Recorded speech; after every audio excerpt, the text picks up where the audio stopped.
Hoje nós iniciaremos reflexões sobre o livro de 2 Reis.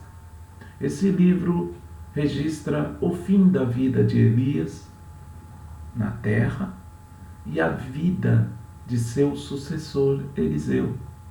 O restante do livro registra passagens sobre a vida de vários reis de Israel e de Judá. Alguns desses reis eram maus e outros eram bons, mas durante todo o seu reinado, as promessas de Deus permaneceram firmes. As promessas que se destacam no livro de 2 Reis tratam quase que invariavelmente com a forma como Deus protege seus filhos e lhes concede favor em tudo o que fazem. Ao refletirmos essas promessas, saiba que seu Pai está com você, como um sentinela em sua vida. Vamos então à primeira promessa. 2 Reis, capítulo 5, verso de número 14. Então desceu e mergulhou no Jordão 7 vezes, consoante a palavra do homem de Deus, e a sua carne se tornou como a carne de uma criança e ficou limpo. Vemos aqui Naamã mergulhando no Jordão e sendo curado de sua lepra, assim como Eliseu havia dito. Porém, tal bênção não seria possível sem a obediência.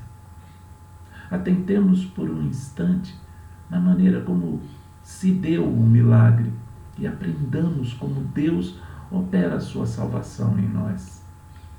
O milagre se deu por meio da direção de Eliseu. Em vez de aparecer diante de Naamã, Eliseu enviou um mensageiro a ele, que o instruiu a mergulhar 7 vezes no Jordão, e ele ficaria limpo. O meio da cura era a própria simplicidade.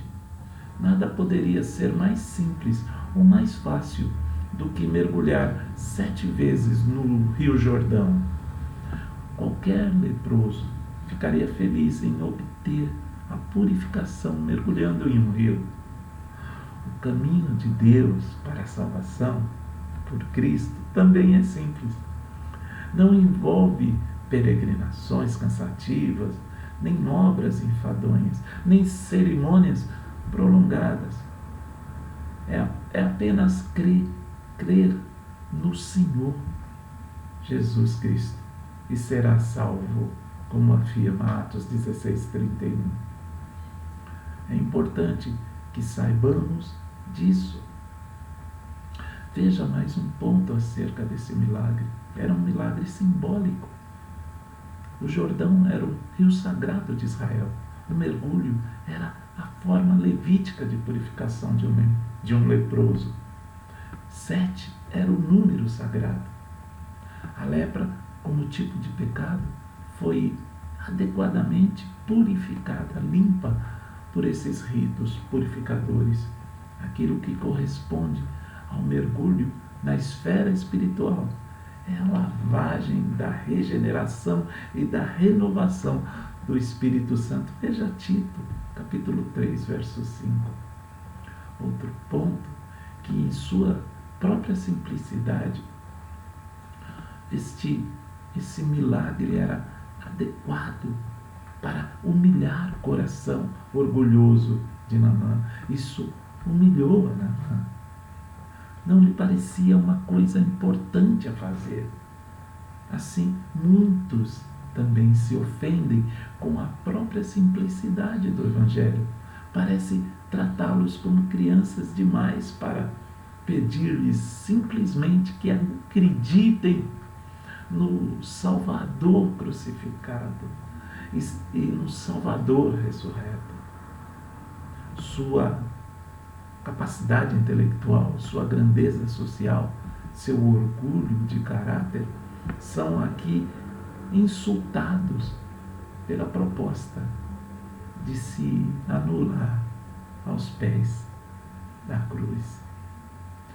A raiva de Naamã, quando Naamã ficou irado e foi embora, tinha causas, e estas causas eram suas expectativas que foram frustradas.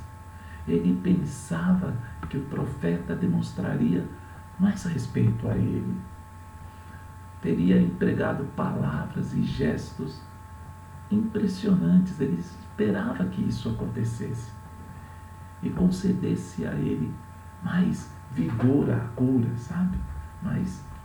Mais destaque a esta cura. Em vez disso, ele havia dado uma ordem simples para mergulhar no Jordão. Que diferença do cerimonial imponente que ele esperava, não é?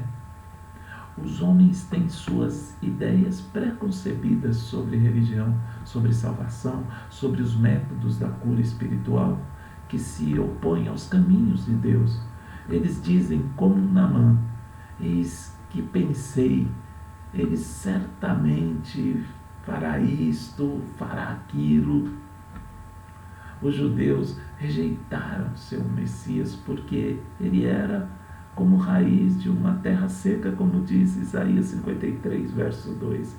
Eles rejeitaram o cristianismo porque seu culto espiritual não tinha tanta polpa, não estava de acordo com suas ideias e expectativas. Outros rejeitaram o Evangelho porque não está de acordo com o espírito da época. Não é suficientemente intelectual, filosófico ou estético. Deus nos lembra: meus pensamentos não são os seus pensamentos. Que Deus abençoe. Nós faremos uma segunda parte desse texto, pois é muito riquíssimo para nossas almas, tá bom? Deus contigo nesse dia. Fique na paz do Senhor.